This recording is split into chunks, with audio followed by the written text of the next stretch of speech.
Fala galerinha do xadrez, tudo beleza? Estamos no ano de 1966. O então campeão do mundo, Tigran Petrosyan, que tirou aí o título das mãos de Botvinnik, né, de Mikhail Botvinnik, o pai da escola soviética, o professor dos 3Ks, Kasparov, Karpov e Kramnik. Perdeu o título para o pai da escola armênia, Tigran Petrosyan, o Tigre de Ferro. E a gente está no ano de 1966, portanto, e aqui a gente tem o Boris Spassky, outro soviético que vem com tudo, né? Ele vem tendo assim vitórias fantásticas contra Geller, Keres, o próprio Mikhail Tal, né? O Spassky ele é tido, inclusive aqui nesse duelo valendo o Mundial, ele é tido por muitos como favorito, tá? Ele venceu de forma convincente o torneio de candidatos e teve aí ganhou o direito de desafiar o título mundial contra o Petrosyan. E vamos dar uma olhada numa das partidas, então, bastante interessantes desse match. E o Boris Spassky está de brancas e ele abre aqui com D4, peão da dama. Temos cavalo F6 pelo Petrosyan. Cavalo F3, E6. Bispo G5, o ataque torre aqui pelo Spassky. D5, cavalo de bem em D2, bispo em E7. E3, cavalo de bem em D7, bispo D3 e aqui C5, tentando uma ruptura então aqui no centro. C3, defendendo, vale dizer que C5 também abre para a dama poder jogar, né, em B6 por exemplo, então defender com C3 é interessante, porque a dama também poderá vir para B3, tá? Então como as pretas abriram para a dama poder jogar, as brancas também abrem, além do que se as pretas capturarem um peão central com um peão de ala, as brancas também, se quiserem, podem usar um peão de ala para se transformar num peão central, tá bom? Então C3 foi jogado aí, B6, solidificando C5 e abrindo para o bispo poder jogar. Roque, bispo B7 e aqui cavalo em E5. O Petrosyan captura esse cavalo, cavalo toma em E5, D toma em E5, o cavalo está atacado, cavalo volta para D7, abrindo aqui um ataque sobre o bispo em G5 e também atacando o peão de E5. E aqui bispo F4 foi jogado, mantendo aí o espaço que manteve o bispo de casas escuras e está defendendo agora aqui em E5. Dama C7, adicionando um ataque aqui em E5 e cavalo F3, mais uma defesa em E5. H6 e esse lance é interessante porque ele prepara o lance G5 com uma expansão interessante aí na ala do rei, né? As pretas, olha, vale dizer aqui que o Petrosyan ele está sendo bem esperto aqui, porque ele não definiu ainda se ele vai dar roque curto ou se ele vai dar roque longo. Olha que interessante a posição aí do Petrosyan, né? Então H6 dá um medo aí para as brancas, né? Vai que ele começa a soltar aí esses peões, né? Vamos ver como é que segue aí a partida. Então, o Spassky aqui já sentindo, né, que H6 prepara uma expansão com G5 e um ataque na ala do rei, ele já joga o lance B4. Tentando abrir na ala da dama, praticamente intimidando aqui o Petrosyan, falando, cara, não vai dar grande roque aí que eu vou abrir toda a ala da dama e vou te atacar, né? Tentando intimidar. O Petrosyan não se intimida e joga com G5, atacando o bispo, bispo G3 e agora H5. E agora ficou claro, né? Ou o Petrosyan vai deixar o rei aí no meio mesmo, no centro, ou vai dar grande roque, né? O roque curto aqui já está fora de questão depois de G5 e H5. H4 foi jogado tentando conter o avanço aí dos peões na ala do rei. E aqui, muita gente gostaria de jogar um lance como G4, mas isso mantém a posição fechada. O Petrosyan ele quer abrir aí a posição, ele joga com G toma em H4, atacando, pegando o peão e atacando, portanto, aqui o bispo de G3. E aqui bispo F4 foi jogado. Pô, Rafael, não dá para capturar aqui esse peão já que tem duas peças, bispo toma em H4? É que depois de bispo toma em H4 e cavalo toma em H4, dama tomaria aqui em E5 com uma posição excelente aqui para as negras, tá? Um ataque promissor aí, né? Com grande roque, vai levar outra torre pro ataque. Aqui já teria um peão a mais, né? Seria uma posição vencedora já para as pretas.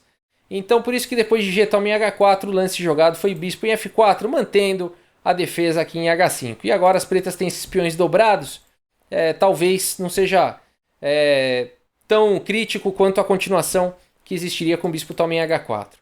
A partida segue então com grande roque e agora no lance 16, então o Petrosyan define aí o roque e com isso coloca outra torre em jogo, né?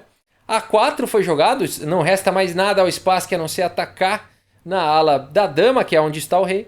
C4, tentando manter aí a posição fechada, tá atacando o bispo. Bispo aqui em E2 e agora A6. Olha como o Petrosyan espera a hora certa de atacar, né? Ele está jogando aqui primeiro tentando imobilizar os ataques na ala da dama para somente então começar um ataque na ala do rei. Vamos ver isso. Rei H1, tirando o rei da coluna semi-aberta. Torre aqui de D em G8. Torre G1. Torre aqui em G4. Olha que lance valente aqui do Petrosyan, colocando a torre na mesma diagonal do bispo. E vamos ver o que ele quer com isso. Bom, ele quer dobrar as torres, né? Tá adicionando mais uma defesa também aqui em H4, mas muito valente colocando aí a torre na mesma diagonal do bispo. A partida segue com dama D2, conectando aí as torres. E agora o lance torre aqui de H em G8, dobrando então as torres na coluna G. E agora o Spassky tenta continuar o seu ataque ali na ala da dama com A5, simplesmente B5 aqui pelo Petrosyan. E olha só que formação sólida aqui, né? O centro tá fechado, a ala da dama tá fechada e tá tudo pronto para ele começar, para o Petrosyan começar um ataque na ala do rei. Esse bispo agora, por enquanto, não tá muito ativo, mas vamos ver como é que vai, o que vai acontecer aqui na partida. Torre de A em D1 foi jogado e agora o lance bispo aqui em F8. Olha só o Petrosyan fazendo as suas manobras, né? É um lance aparentemente de recuo, né? Levando o bispo a F8, o bispo para sua casa inicial, mas tem ideia por trás aqui, né? Bispo em F8. Vamos ver por que ele está querendo com isso. Cavalo aqui em H2, atacando então a torre duplamente, o cavalo e o bispo atacando. E agora o lance aqui do Petrosyan. O que você acha aqui que o Petrosyan vai jogar? O que você jogaria nessa situação, né? Você está com a sua torre atacada, né, pelo cavalo aqui e pelo bispo. Você tem que jogar essa... Provavelmente você vai querer jogar essa torre em algum lugar. Vamos ver, coisas que passam pela cabeça. Será que tem sacrifício aqui em G2? Vamos ver. Torre toma, torre toma. Torre toma, rei toma. Com a ideia de jogar D4 e aqui o bispo. Simplesmente aqui pode jogar bispo F3 e as pretas não tem mais nenhum ataque e vão perder a partida. Então não tem. Vamos ver, depois de cavalo então em H2 atacou a torre, não dá para sacrificar, não tem nada. Vou jogar então com torre aqui em G6 ou em G7. Tudo bem, dá para jogar isso, o jogo continua, tá? Mas o Petrosyan tem uma ideia diferente. Ele vai para um lance corajoso. Cavalo toma em E5, deixando a torre, colocando o cavalo numa posição de cravada, na mesma diagonal da dama. É um lance que muita gente nem consideraria aqui jogado pelo Petrosyan. E vamos ver como a partida continua. Cavalo toma a torre. H toma então aqui em G4. E a gente já começa a entender por que o Petrosyan fez isso. Agora ele tem um ataque poderoso aqui na ala do rei, com esses peões. E esse cavalo aqui que está cravado, né? Ele vai poder resolver isso tranquilamente com o bispo D6 daqui a pouco. Né? Vamos ver isso acontecendo. E4 foi jogado. Bispo D6, então tirando o incômodo aí da cravada do cavalo. Dama em E3. E agora mais um lance de recuo aqui do Petrosyan. Cavalo D7. Na verdade é um lance de recuo, mas é um lance de ataque, né? Ele está atacando aqui em F4. São duas peças e apenas uma defesa. O Boris Spassky vai para as trocas, tentando aliviar um pouco aí a pressão do ataque. Bispo toma em D6, dama toma D6 e agora torre D4. Colocando a torre na frente desse peão aqui para evitar a abertura da diagonal. Mas não dá muito certo, né? Porque aqui o Petrosyan continua com E5 e agora está atacando essa torre, ela tem que sair daí. Torre volta para D2 e agora F5. E essa posição é muito legal, né, gente? Porque a gente está no lance 30 e o Petrosyan tem todos os peões, né? Olha que bacana. Esses peões avançando aqui. Não tem nenhum peão mais na segunda horizontal. Todos estão na terceira em diante. Ó, somente um na terceira. E os outros 7 peões aqui distribuídos na quarta e na quinta horizontais. Muito bonita a posição aqui de ataque, né? O batalhão aí dos peões do Petrosyan. Ele tá com... tem um sacrifício de qualidade, né, aí na posição. Então são duas peças menores de uma torre contra uma peça menor e duas torres. Mas a posição de ataque do Petrosyan aqui parece bem promissora, né? Vamos ver. E toma em D5. Puxa vida, estragou tudo, né? Quem tem toque aqui fica chateado, porque tava com os 8 peões e agora tá com 7, né? Mas vamos lá. A partida continua agora com F4, atacando aí a dama. Dama em E4 e agora cavalo em F6, atacando então a dama e permitindo a entrada da dama com cheque. Mas tudo bem, o cavalo está bem defendido aqui em F6. Dama em F5 cheque, rei B8 e aqui F3 tentando parar aí bloquear o ataque do Petrosian. E agora, gente, se você quiser dar pause aí, não é um lance tático, mas é um lance forte. Se você quiser encontrar um lance muito forte na posição, um lance mais preciso aí da posição, vale a pena. Tem muitos lances bons aqui, tá? Mas vale a pena tentar encontrar o lance jogado pelo Petrosian, que realmente é o melhor lance da posição. Bom, se você pensou em jogar aqui um lance como E4, parabéns, é um excelente lance. Se você pensou em jogar um lance como H3, também é um excelente lance. Mas o melhor lance da posição, espero que você tenha encontrado o lance mais preciso aqui, que é mais um lance de aparentemente recuo, né? O bispo voltando aí para sua casa inicial, mas é um lance de ataque feroz, atacando a dama, fazendo aqui um raio-x nessas casas claras.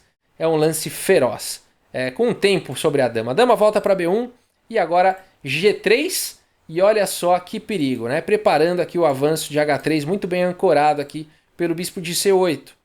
A torre E1 foi jogada, dando um respirinho aqui para o rei. Já vendo que tá vindo chumbo grosso aí. H3, bispo em F1 tentando se defender aqui de todo jeito o Spassky. Torre H8, colocando aí então a torre na mesma coluna aqui do rei. G toma em H3, bispo toma em H3, rei G1, tirando o rei aí da coluna aberta. Né? A ameaça aqui era bispo dando cheque descoberto aqui, capturando a dama na sequência. Né? Então tirando o rei antes que fosse tarde. Mas depois de bispo toma em F1, rei toma em F1, o Petrosian continua com o seu batalhão de peões marchando com E4. Mais um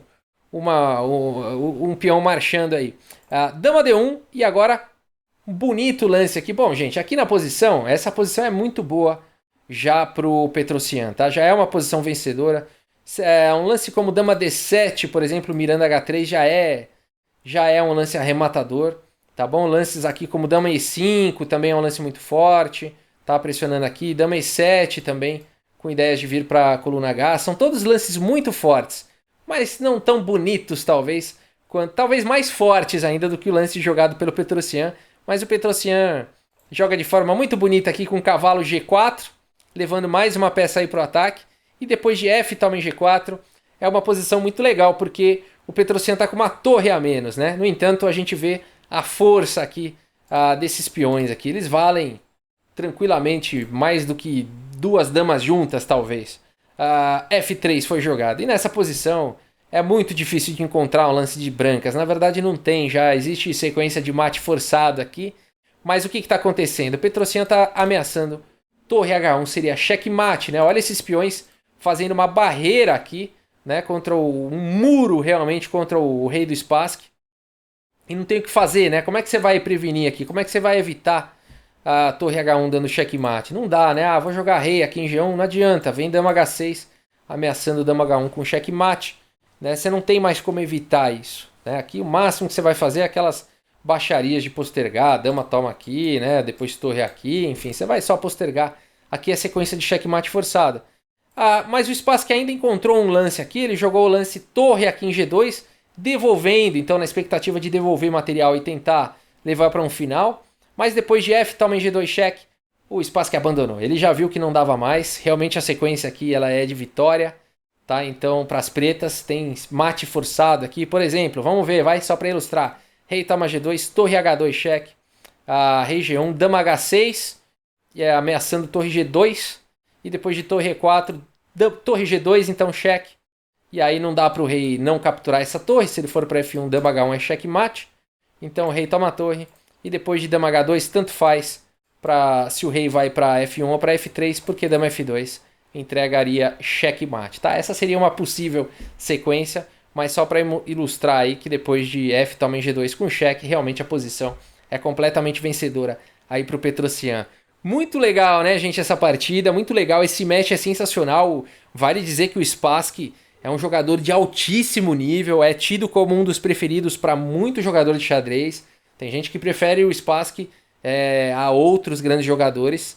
Então é alguém aí pra gente ter de olho. Ele vai aparecer mais na nossa playlist, né? Ele será um campeão mundial. Será que já nesse match ou não? A gente vai saber aí mais pra frente, mas o Spassky será um campeão mundial. Então é um jogador de altíssimo nível. Nesse match o Spassky inclusive é tido como favorito, como eu falei. Mas a vitória dessa partida aqui foi do Tigran Petrosian, o Tigre de Ferro. Beleza, gente? A gente continua na nossa playlist com mais partidas desse match Petrosian Spassky de 1966. Pessoal, muito obrigado pela audiência mais uma vez. Um grande abraço aí para todos vocês e até a próxima, pessoal. Valeu!